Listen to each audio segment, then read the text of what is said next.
in. Even though he's sick today, he's ready to go. And I am fully doped up on Sudafed and Advil and the full cocktail. So I will definitely give my most energy today, Brandon. I love it. I love it. Listen, the Cowboys have a lot of drama going on, Brent. A lot of drama, and I don't know what to say about it, but I can tell you this.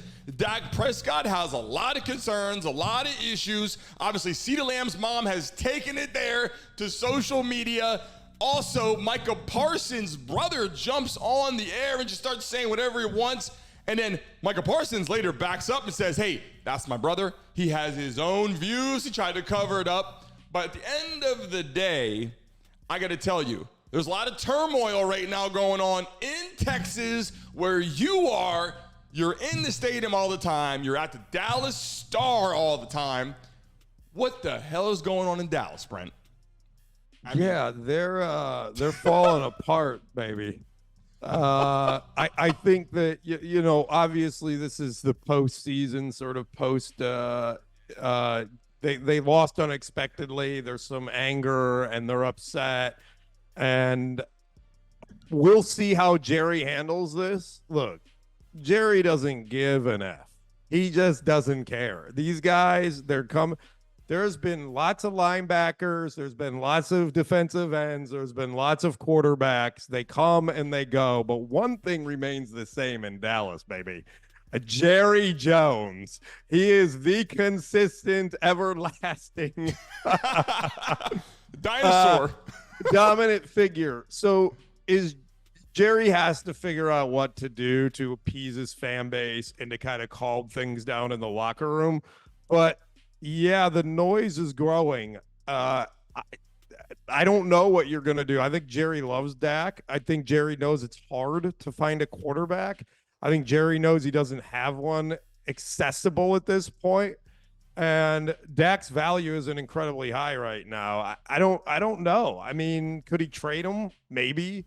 But I don't think he would even consider it. So Dallas is in a tough spot, bro. But I think what'll happen is very tough. Calm down. Yeah. Don't you think though? It just this is kind of the postseason noise, and it'll calm down in a couple weeks, and it'll be fine. Yeah, you know what, Brent?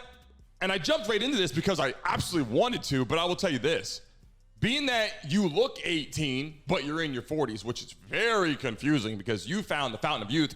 I see a picture like I've been saying this. Oh, Brent, and he's 18, 19 years old, and people are like, oh, who's that kid on your show? And I'm like, I don't have any kids on my show. I mean, I had my son on my show once, but that kid on the show is in his 40s.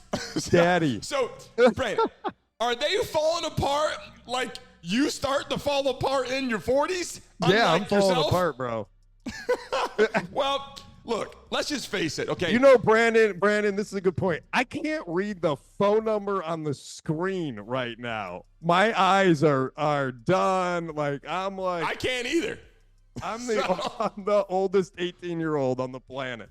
Well, listen, you can call in anytime on the show. You'll see people calling today. The phone number's there. You can dial in. Then when you call in, there's an ID number, which will be attached right in the chat. Now, Brent, when I watched Dak Prescott all season, right? Yeah, they started off, they played great, a couple sluggish games, you know, like other teams like the 49ers. But look at this guy. What I can tell you is, regardless if you like Dak or don't like Dak, you think they should move on from him, he still plays well. He doesn't have a great game every time, but he was an MVP conversation. And I said this yesterday, look at the play action pass. Sold it perfectly, went back, hit it across the middle to the opposite side. Look, he gets hit, he gets up, he's making plays. Even here against the Cardinals, they weren't that great this season, but watch the gameplay. Scrambling, get outside the pocket, breaking tackles, throws the ball, runs the ball. I mean, he makes plays, and it just comes down to, does he make those plays when it really matters the most? No one cares if you show up to the playoffs 9-7. They don't care if you show up, 13 and whatever. Nobody cares about that. They care about your playoff game. And here's CeeDee Lamb, a guy he's been dealing with all season, and it's been phenomenal. But all of a sudden, your respect and what you just said, is it right after the season and then it will move on? Here's the take on this. Yes, if in fact it was Dak Prescott in turmoil with his one player, them two only, You move on. Look, we had a rough season. We're good. Kind of like you saw Stephon Diggs and Josh Allen, how they had some concerns, but who knows what their problem was. It was blended, whatever it was, water under the bridge with the team. The problem is family.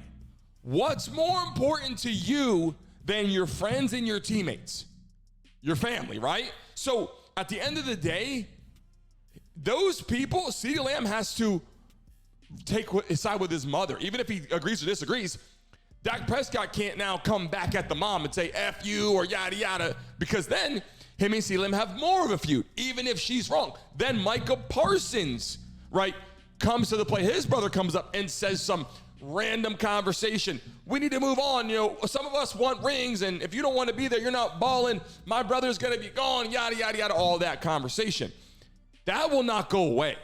That brother, that mom will be in the stands and probably in the locker room this season. So what does that mean? It means instant turmoil, and I don't think those particular players can bounce back the same. They're blaming Dak Prescott. I mean, obviously, you don't hear them talking about Mike McCarthy the whole time. They're blaming Dak, and then they're like, will they request a trade? Which is really not that smart, if you ask me. But turmoil. Dak, this is Jerry's got to figure this out, right? So Dak is a good quarterback, and Dak has performed at a high level. Look at the stats. He was in the MVP discussion. He led him to 12-5, 3 seasons in a row. I'm pretty sure there's like 28 other owners in the league that would be really happy with 12-5, 3 seasons in a row, right? I mean, that's like maybe the Chiefs and the Bills don't care, but everyone, or the 49ers, but everyone else is probably pretty happy with it. So Dak is performing what he's supposed to do. It's one game, all right? And I know that it's the last game and it's the playoffs and it kind of is your career, right? But it's one game. They play 18 games or 19 games in a season. He had one bad game, right? So that's why they just roll it back. They go, okay, well, next year we'll be better in that one game, right? And so I just don't. Now, if you're asking me, what do I think Jerry's going to do? I think Jerry's just going to kind of hold firm with Dak unless something happens. Unless it begins to cost him other important players. Unless the behavior or the performance begins to cost him Micah Parsons, CeeDee Lamb, Tony Pollard, all the other great players on their team, coaching. Then he might have to handle the situation. Hey, good morning, Snowman Multimedia. Good morning, Teresa. Obviously, Brent, you're on there. Good morning. Good morning to everybody in the chat. I want to make sure I say this. Laura Flowers, that's my mom there. Good morning to you, Brenda Wilkerson. And good morning, Candy Spraggins. Good morning, Buffalo Hogan. Good morning, everybody watching the show. We will get more interactive with all of you. If you're commenting on here, we're going to communicate with you and talk live to make this more more interactive as we expand our network. So good morning to all of you. And I see there, Buffalo Hogan says, to Minnesota. Do you read this, Brett? Dak come on. Minnesota? Buffalo Is that because Hogan's why? Smoking crack. Buffalo Hogan, why should he go to Minnesota? Is that because you don't like Minnesota? Or because no, he said where they don't care about winning. Good morning, Brittany, my wife. Good morning to have you in the chat as well. Where they don't go to Minnesota where they don't care about winning. Any given time, you can call in. We're talking about Dak Prescott and the quarterback drama. And listen, a lot of teams have drama. We talked about yesterday, obviously, too, even with the Patriots and, Mac Jones, Bailey Zappi, their drama. If you look around the league, there's quarterback drama everywhere because they want to win. But what makes Dallas so different and why the drama is so different is because his own team is hating on him. And we talked about Mac Jones yesterday. That was the other one that was kind of weird. You're literally hating on your quarterback who runs your offense, who's a leader. He's a captain of your football team. If you're hating on your quarterback, there better be big-time reasons. And the big-time reasons, when they show up on the clips and on the tape, he makes bad throws. But you can't hate on a quarterback that's operating like this, running for first downs and throwing for first downs, throwing for touchdowns, and he has high stats, and he's an MVP conversation throughout the year. And again, this clip right here shows how the running game, sell it, reverse field, throw the touchdown. These plays, they come off like, oh, that's just a small little pass. Every single play in the National Football League is difficult. And Dak Prescott is a quarterback that they had in the same conversation. They said Brock Purdy, Dak Prescott, Lamar Jackson, Josh Allen, and then Patrick Mahomes and Jalen Hurts were there, then they were gone. And look now. It's like, oh, the Cowboys are out. Dak Prescott sucks. I mean, literally, Brent, if they were in the playoffs right now, they beat the Packers, and they were heading into the NFC Championship game, this conversation would not be happening. Right. Yeah, so Brandon, let me wrap up this conversation with a prediction that is sure to be right. All right. Jerry is going to go package all this together and play nice and say, come on. Because he has no backup plan at this point. He's retained McCarthy. That's obviously not to rebuild. He has no quarterback in the waiting. He doesn't have the picks or the draft capital or the free agency money to spend. So he's going to go and try to make everybody happy, but it's dead and it's over. And here's what's going to happen. They are not going to make the playoffs next year. They are going to underperform. They had 3 years at 12-5. They will get 8, 9, 10 wins next year. Then Jerry will blow it up again. If you're watching the chat right now, should they cut Dak Prescott? In the chat right now, they will not. He's going to let it ride for one more year, and it's going to implode. And then he'll have to blow it up because he just has no option to blow it up now. It's stupid. Might as well go one more year.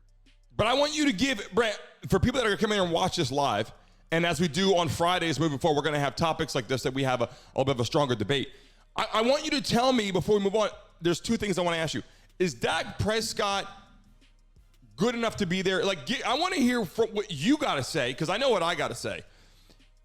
Should they be, I'm not saying should they be talking bad about him in the media. We know that's just not good. But is Dak Prescott the guy for the Dallas Cowboys? Is he a quarterback that should be, do you think they should move on from Dak Prescott? That's what I want to know. What do you think about Dak Prescott?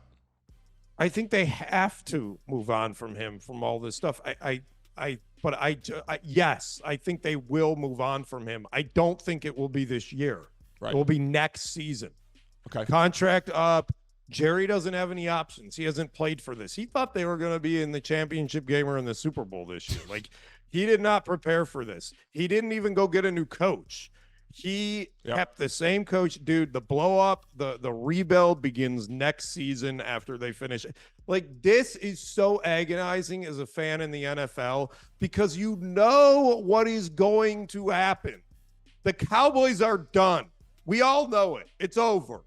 They're not going to win. Their steamroll with all their players, all the positions, and all this going on. Their championship program, as Mike McCarthy calls it, which is, I don't know how you call something a championship program when you can't win any games in the playoffs, but I guess that's Mike McCarthy has a different definition of championship program than everyone else in the world.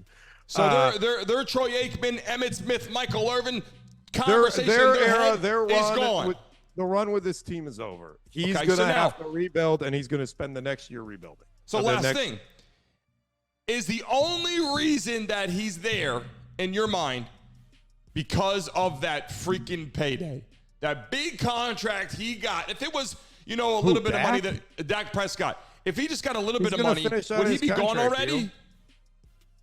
He's going to finish out his contract, man. He's got one more year left. My question is, if he didn't get that massive contract that he got, which was outlandish, if he didn't get that massive contract, do you think the Cowboys would have already moved on from him? Like right now, like, hey, you're only owed $1 million this year, you're gone, or only keeping him because he has this massive contract?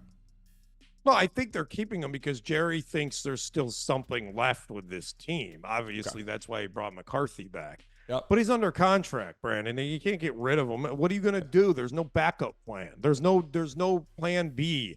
You've got one of the top quarterbacks in the league. You're going to roll with it. That's what I'm trying to say. Yep. Jerry has no other choice, so he's got to go get all the kids. Dude, I have seen this so many times, and so have you in your life. Where all the kids. He's got to get all the – dude, you've seen this so many times where you're in a company or you're on a team, and the bickering and the end begins. You all know when the end begins.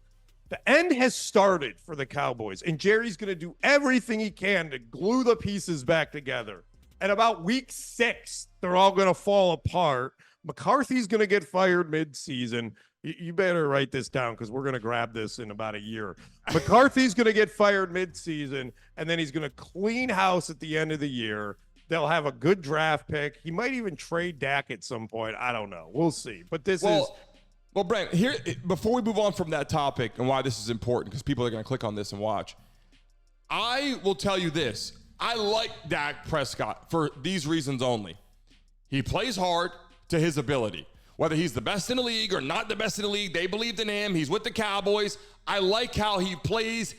He's focused on the organization. He shows up every day. He wants the ball. It's not like he's showing up sluggish. He's playing hard. He wants to be a leader. He's vocal. I see him on the field rallying the troops. He's not out there walking around like Jalen Hurts, like his tail between his legs, like, let me take my ball and go home. Like, that's not what he's doing.